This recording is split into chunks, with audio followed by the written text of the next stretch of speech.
Hey, hello, you're stuck with Wolf Garlic, Human Riffing on IT and IT security. Today, looking at file inclusion attacks, specifically file inclusion attacks on websites used for website defacement. I am not in traffic. Someone on Dalby will point that out anyways. I know. It's because it's late. It's because it's dark outside. Because the video won't be good in the dark, and because it's been a really long day. At the end of this long day, I'm out there. I'm at the counter, and we're talking about security. And one thing we point out is that there's no big flashy news thing going on right now, right? Meltdown happened, Spectre happened, and now we're still kind of dealing with that. And the low-level attacks that happen every single day, the types of things that get us all the time, continue to happen.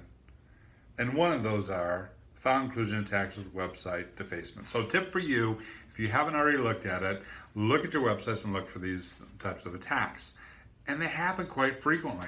There's a new report out by Trend Micro. That Trend Micro report looked at 13 million different website defacements.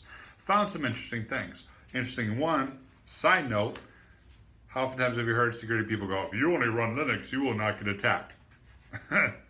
9 million of those 13 million attacks were on Linux. Huge majority. Linux did not make you safe. That I found kind of interesting. But also, of those 13 million, the number one way that criminals were defacing websites, according to the Trend Micro in this study, was file inclusion, right? Some 2.4 million attacks from file inclusion. So what is file inclusion? File inclusion is taking advantage of broken logic in your website that allows you to, through passing in inputs, point the website to a specific file.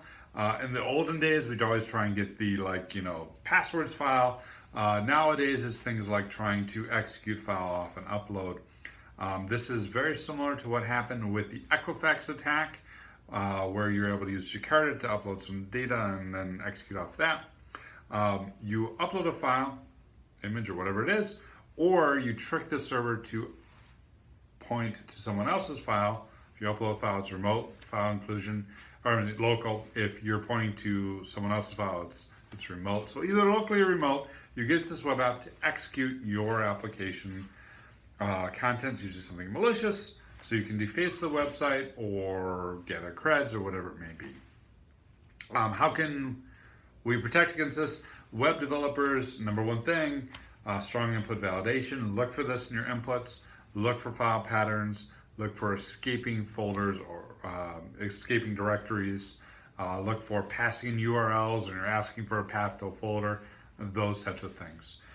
Number two, if you are trying to escape or whatever, environmental hardening, make sure your permissions don't allow it, which gets to number three, make sure that the application itself is run with least privileges so it can't escape out of a folder, and hopefully so it can't make calls out to remote systems. So, 13 million sites looked at for defacement. Number one reason, local file inclusion at 2.4 million.